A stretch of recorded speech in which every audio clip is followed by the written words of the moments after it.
хяналт шинжилгээ ингээд тайлан майлан тавиад хэр зэрэг үр дүнтэй байдгийг тий. Гол нь юмны үр дүн бидтэй.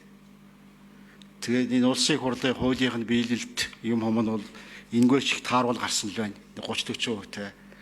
Тэгээд энэ ард түмний амьдрал дээр ингээд яваад харахаар болж бүтэж байгаа юм ерөөсөө алга л да.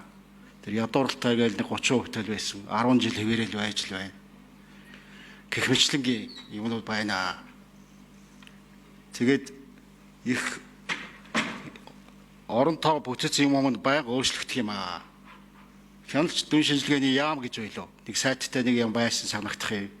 Тэгээд жоохон байж байгаа дахиад өөрчлөгдөх юм. Тэгээд мэргэжлийн хяналт гээл байх юм. Энэ миний ингэж байх нь одоо хэнд хэрэгтэй байт юм болоо. Тэгээд та нарын байгаа юм чинь тэгээ өөрсдөө имх зэгцгүй байжээж яаж одоо энэ юм имхэл зэгцэл дүн шинжилгээ гаргад юм бол. Одоо ийм үр дүнтэй ингэж явсан гэсэн та нарт тийм юм байна уу?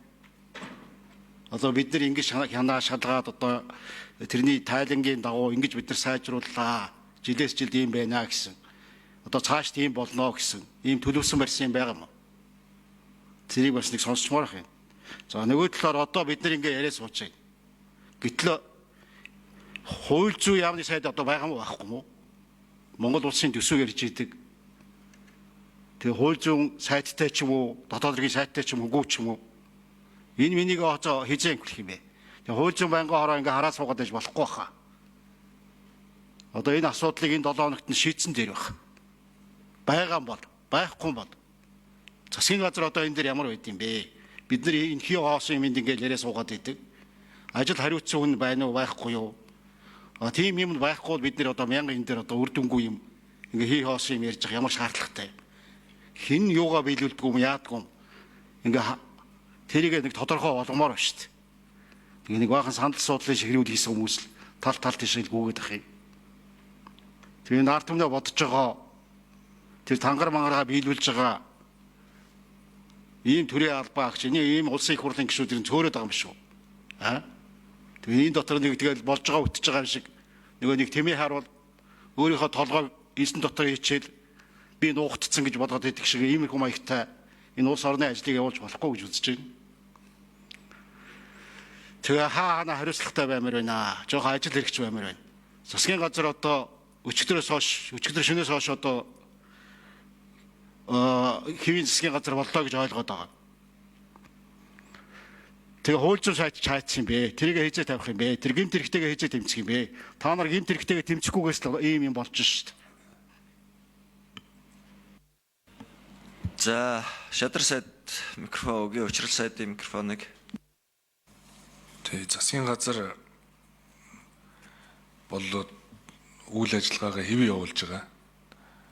Тэгээ төсвөө цаг хугацаанд мэдүүлсэн 5 жилийн үндсэн чиглэлийг 10 сарын 15-ны өдөр засгийн газар танилцуулж их хурлд өргөн мэдүүлэхээр тов үзсэн бичиг явуулсан.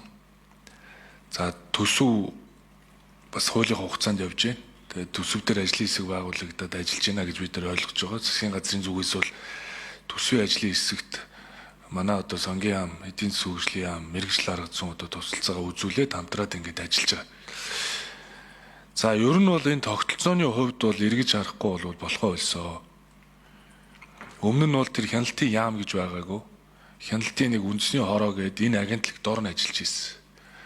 За одоо та бүхний одоо засгийн газрын хяналт хэрэгжүүлэх газар бол та бүхний мэдих мэргэжлийн хяналтын газар бол биш.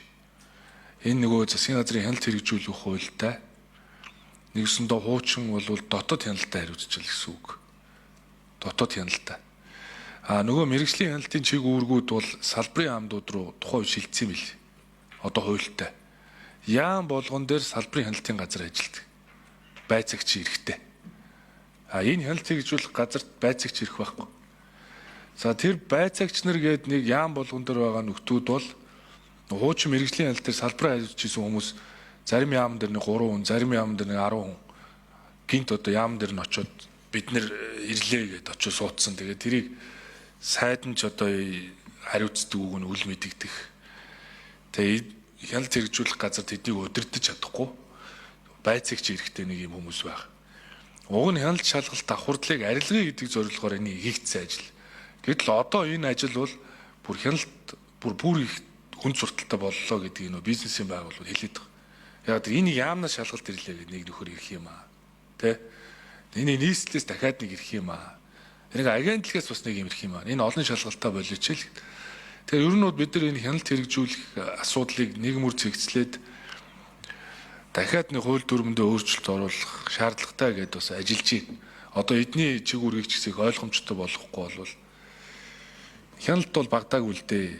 Тэгвэл яг ард түмний эрүүл аюулгүй орчинд амьдрах эрхийг хангуулах чиглэлээр бол ажиллах ялангуяа хүнс үдэ аж ахуйн салбарт одоо жишээ нь хүнс үдэ аж ахуй нөгөө эрүүл мэнд гэдэг нэг хэдэн чиглэл болвол одоо нэг хяналтын чиг үүрэг нь хэрэгжээд л ингээл явж байгаа шүү. Тэгэхээр энийг бол нэлийн цогцоор нь харахгүй болохоо болсон шүү.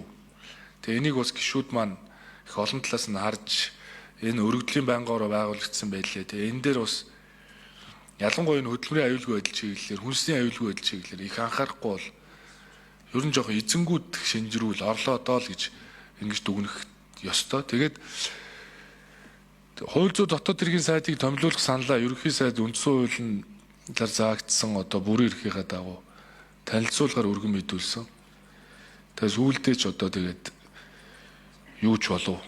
Тэгээ одоо жонхуурна гэдэг л болж байна доо. Тэгээд хууль зүйн сайдыг томилж энэ ажил үүрэгт нь оролцуулахгүй бол хэн одоо хариуцах вэ гэдэг их ойлгомжгүй байгаа.